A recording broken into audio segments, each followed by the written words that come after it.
So in my Notability, I have my folders. I'm going into 485, and I'm going to pull up the unit circle. This is the information that we did in our last class period. So we were finding trig values, but doing everything in degrees. So today, we are going to continue to fill in this unit circle, but we're going to do it all in radians. Now, a radian is simply another way of measuring an angle.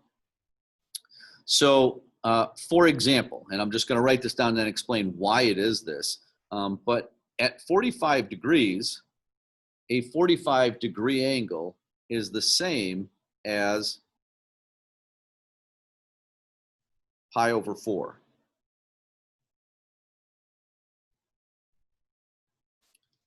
Okay, so pi over 4 is an angle measure. That's an angle measure in radians. So we could say an angle measure of pi over 4, and that means this angle right here. It is equivalent to 45 degrees. So it's just another way of doing an angle measure. Now, how to find a radian measure from degrees, there's one conversion that you can do, and I'm just going to show you how to convert it because I don't suggest you do this for all of your angles. But just to show you how to convert from degrees to radians,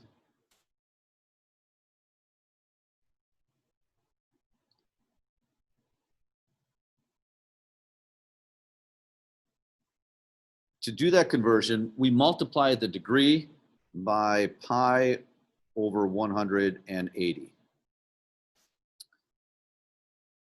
So for example, if I wanted to know like what is 30 degrees as a radian measure?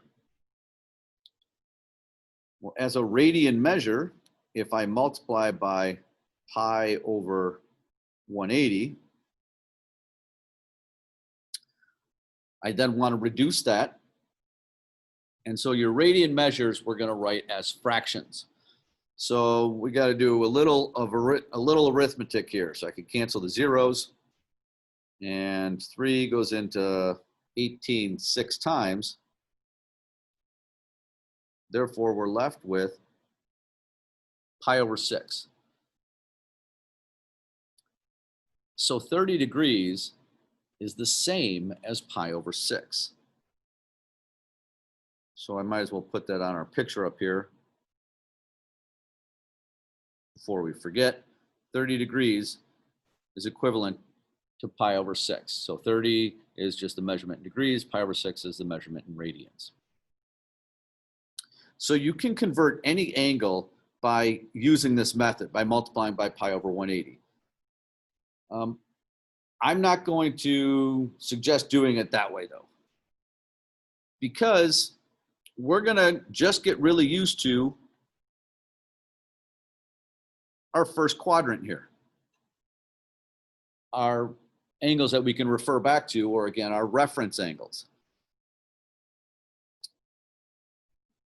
So in that first quadrant, if we were to memorize that 60 degrees is pi over 3, and 45 degrees is pi over 4, and 30 degrees is pi over 6, we can use a little mental math to find their comrades in any of the other quadrants. So we'll do that in just a second.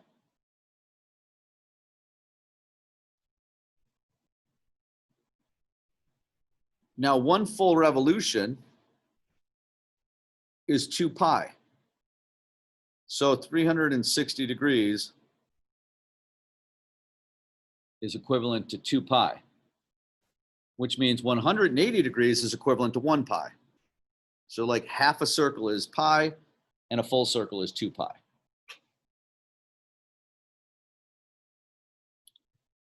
Okay, any questions yet? Because now we're going to take you back to yesteryear, your days of adding and subtracting fractions. So if I wanted to find this angle as a radian measure, I know that this is pi And I know that this is pi over 6. So if I were to take pi minus pi over 6, that would be 5 pi over 6.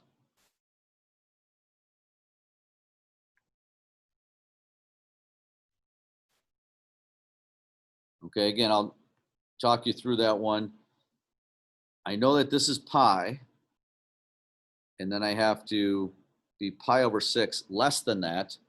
So if you think of pi as like 6 over 6 minus 1 over 6, we get 5 pi over 6.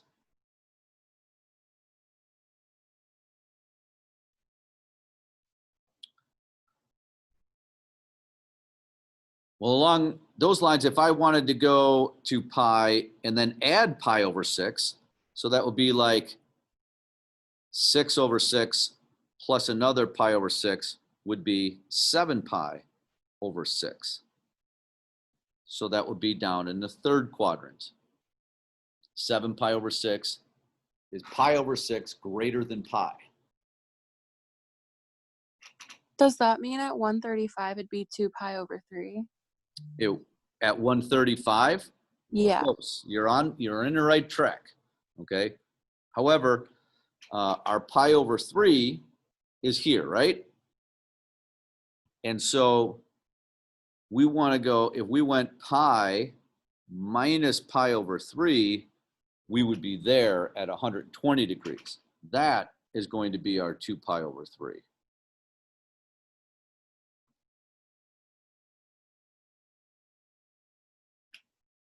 Okay, but your thinking is really good. You know, if you're in the right quadrant, we're zeroing in on it. Okay, I'm going to stay with the pi over 6 idea here. So we did 180 minus pi over 6, or I should say pi minus pi over 6. Then we did pi plus pi over 6. To find this angle down here, that is almost a full revolution, which is 2 pi. But it's pi over 6 less than that. So 2 pi would be 12 over 6. And then minus a pi over 6, because it's pi over 6 less than that, that gives us 11 pi over 6.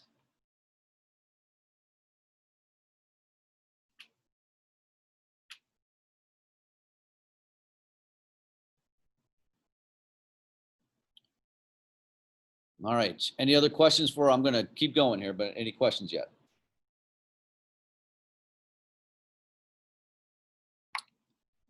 Okay.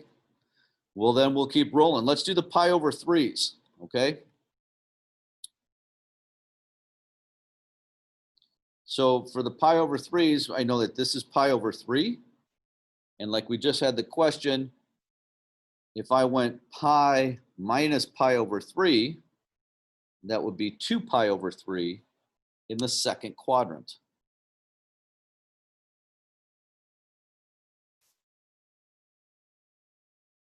In the third quadrant, if I went pi plus pi over 3, I would be down here. So that's 3 over 3 plus another pi over 3, giving me 4 pi over 3.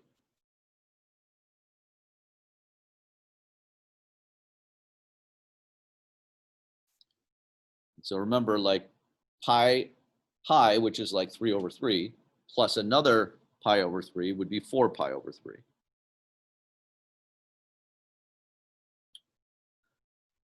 To find this one down here, in the fourth quadrant, I could go 2 pi, now that's 6 over 3, minus 1 over 3. So 6 over 3 minus 1 over 3 would be 5 pi over 3.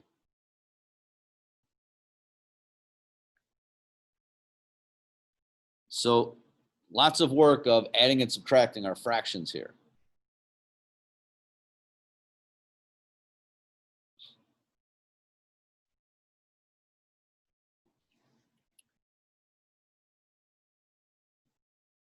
All right, so let's now do these guys, the pi over 4s. So if I went pi minus pi over 4, that would be 3 pi over 4.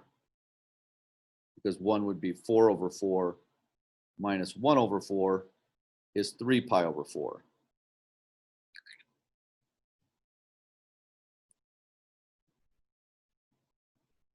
And if we went pi plus pi over 4, that's 5 pi over 4. 4 over 4 plus 1 more would be 5 pi over 4.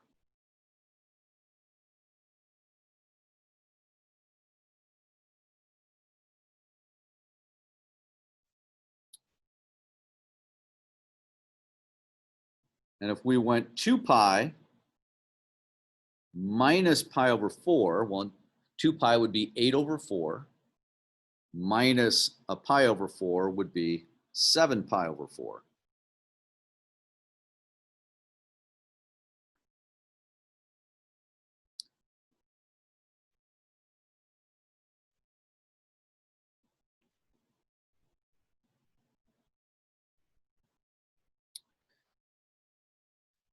And I think I'm only missing a couple measurements here. At 90 degrees, and we didn't even write that in degrees, I guess, the other day, or maybe we did and it got erased, but 90 degrees. Remember, that's halfway to pi, or pi over 2. So 90 degrees is pi over 2.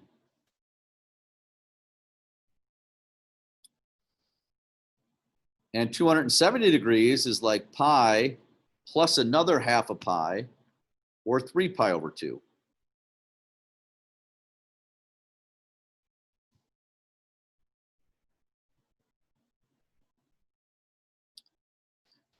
And last but not least, 0 degrees is the same as 0 radians. I mean, we always start on that x-axis going straight to the right, the initial side of the angle.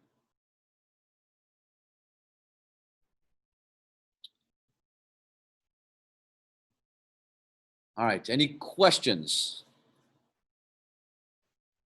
We're going to practice some conversions in just a minute.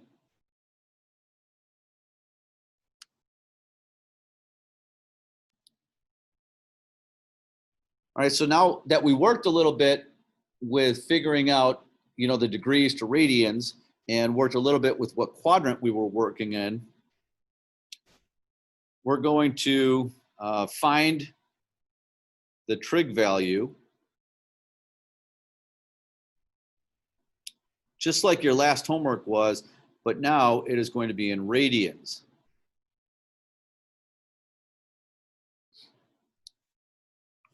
All right, for example, now let me write down, before I even do that, our 6 trig functions that we have, and I'm going to write them in order again. The sine, cosine, tangent, cotangent, secant, and cosecant. Remembering that the sine goes with the cosecant, the cosine goes with the secant, and the tangent with the cotangent.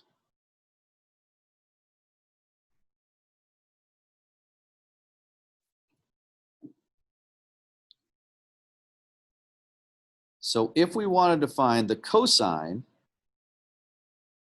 of 3 pi over 4, first, the cosine tells me the x value. 3 pi over 4 is in the second quadrant. I know that my reference angle is pi over 4. So I'm looking at this x value here in the second quadrant. So the cosine is going to be negative root 2 over 2.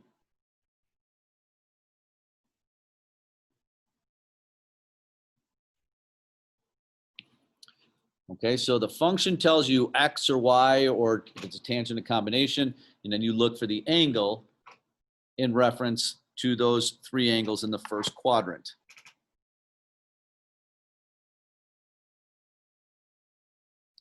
So if we wanted to find the sine of 11 pi over 6. So first you want to ask yourself, is the sine the x or the y? Well, the sine is the y value. 11 pi over 6 is almost 12 over 6, which would be 2 pi. So it's a little less than that, meaning we're in the fourth quadrant. And pi over 6 is our reference angle. So 11 pi over 6, this is our reference angle, but we're down here in the fourth quadrant. The sine is the y value, so I know it's going to be negative. So the sine of 11 pi over 6 is negative 1/2.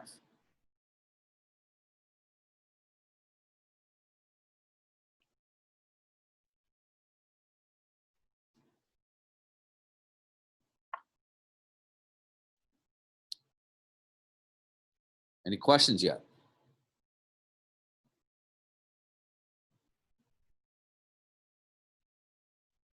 All right, well then I will find about the tangent of pi over 3. Well, tangent is sine over cosine. And the sine is the y and the cosine is the x. So I'm going to do the y value over the x value. Okay, sine over cosine. Pi over 3 is in the first quadrant.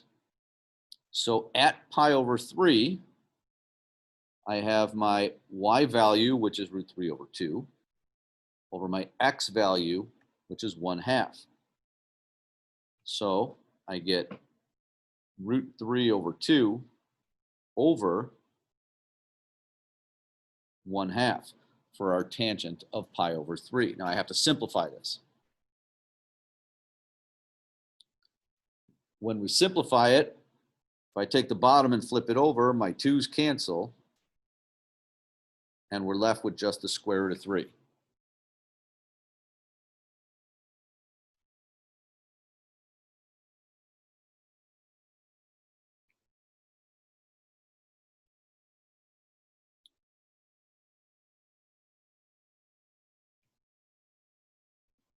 All right, now I'm going to do one of the other uglier ones down here. So let's say we wanted to find the secant of 5 pi over 4.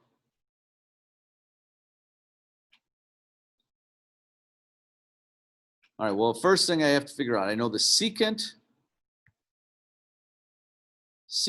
is reciprocal of the cosine. So I'm going to find the cosine and flip it over. Cosine is the x.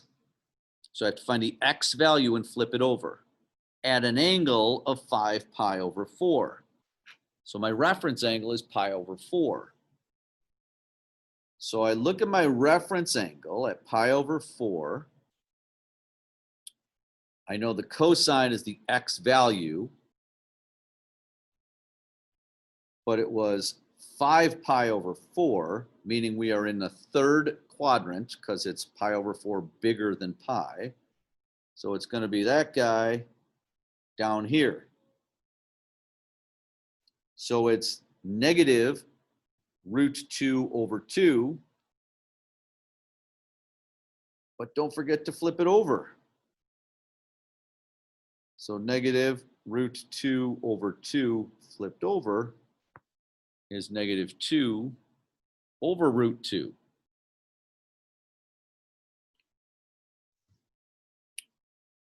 And now I even have to rationalize that. So I'm going to multiply top and bottom by root 2 over root 2.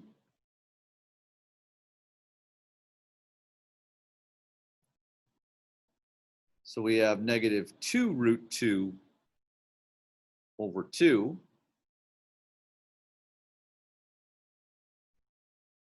And canceling them together gives me negative root 2.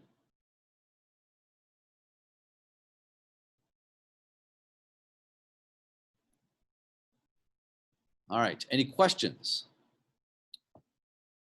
So if I was asked to find the cotangent, I would just find the tangent first and flip it over.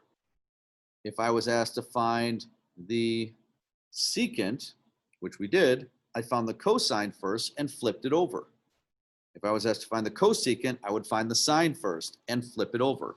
So if we can do the first three functions, we can do all of their reciprocal functions.